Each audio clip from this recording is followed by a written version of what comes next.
Alright, it's time for another one of everyone's favorite videos, Sky Striker deck profiles. This is what I used to get to Diamond 1 last season. There was a point where I kept bricking and got hard stuck in Diamond 2 for an absurd number of games, and I changed a couple of cards from what I did for the rest of the climb, which had gone really smoothly up to that point. But I'll talk about that later. So we're just going to go through the list real quick. The idea is we're using the adventure stuff to primarily just turbo out DPE. So these are basically extra copies of that, and I found that playing Griffin was kind of worth it because it just lets you have a further grind game, and we're cutting a lot of striker cards to make room for that for the stuff, and because we lose to Maxi, we kind of have to play the stuff that beats Maxi here. You could cut it for some other striker cards, but I don't think it's worth it most of the time. But anyways, we have a 3 effect Veiler. I think this is a pretty good hand trap now. Maxi, no duh, really good. I was playing Drill Unlock and Ogre because I was taking out cards that were bricks going first specifically.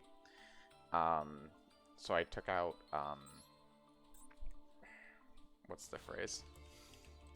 I took out Shark Cannon and Afterburners because I kept drawing Celestial Dasher in my opening hands, and I was tilting off the face of the planet, so I took out those cards, which cut into your grind game and make answering another person's DPE a little more annoying.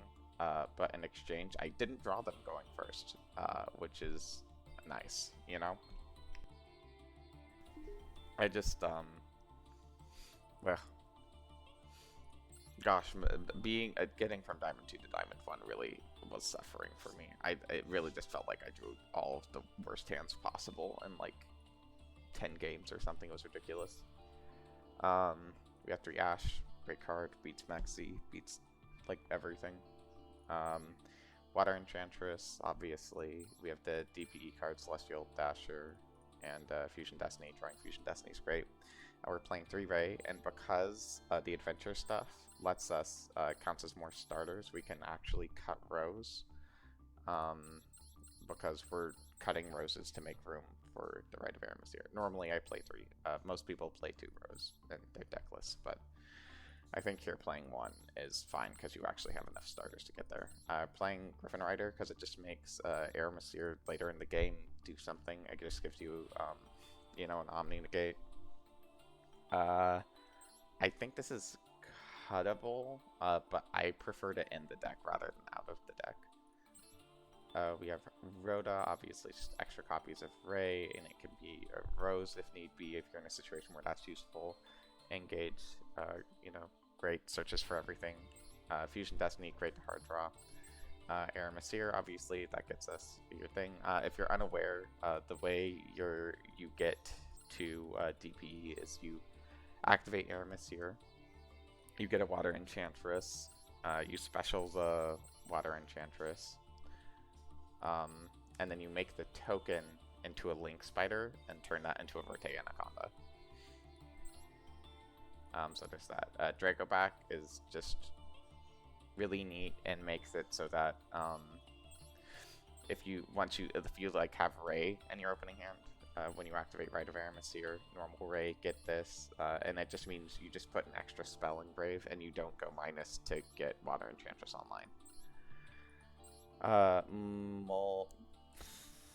Multi-roll is fine. You need it on occasion. It almost feels cuttable in this deck because usually this deck, this version of the deck doesn't use the Sky Striker stuff nearly as much.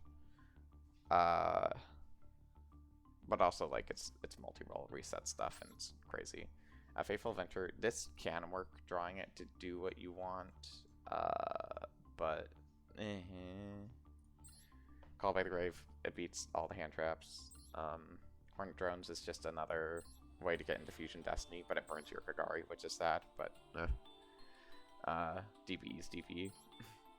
Widow Anchor are an Archetype Negate, and then we're playing Cross Out, beating all the hand traps, and Infinite Impermanence.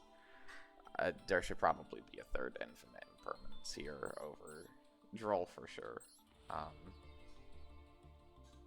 For this, Ghost Ogre and Droll, I kind of put in because I wanted to see how they performed. I wasn't really impressed by Droll except one game where I activated it and my opponent immediately surrendered. But other than that, it beats Maxi, kind of, which can be relevant. But from when I was playing it, I wasn't very impressed by it, and I would probably put in a third Infinite Impermanence. Ogre, I just don't think I ever saw once I started changing the deck. The extra decks, fairly straightforward. We have Link Spider, helps make DPE. You know, Kagai, we have 3. 2 Hayate, because you shouldn't really need 3. Aramesir puts 3 spells in grave for you, for your turbo of DP, which is just really nice. Obviously, we have 1 Kaina, it stops OTKs sometimes. Halxeline access code, because 5300 damage is cool. Phoenix never came up for me, but sometimes you need to remove spell traps. Verte obviously just makes DPE, and Zeke. Zeke can clean up monsters from your back row, but also is occasionally removal of a targeted banish, which can be relevant. That's pretty much it. It's pretty straightforward. I don't like this version. It, what's the phrase? Something big that I like about Sky Strikers that usually it's really easy to just play around Max D, more or less, and not be super completely screwed. And this deck list cannot do this. I found going second was a lot more painful than I'm used to, which is weird, because Rite of Aramesir is usually like a really strong way to go second.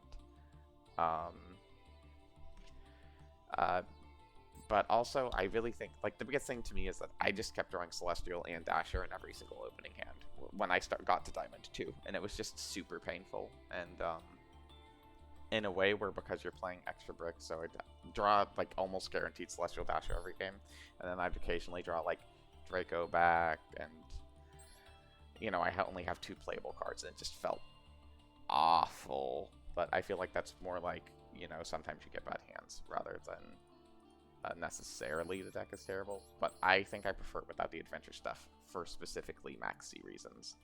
The Aramesir stuff is really good for just being like 4,000 damage. It's also good because Rite of Aramesir is very popular anyways, which means, by the way, I would say that you want to save an Aramesir deck if you have Crossout Designator that you didn't need to use that turn.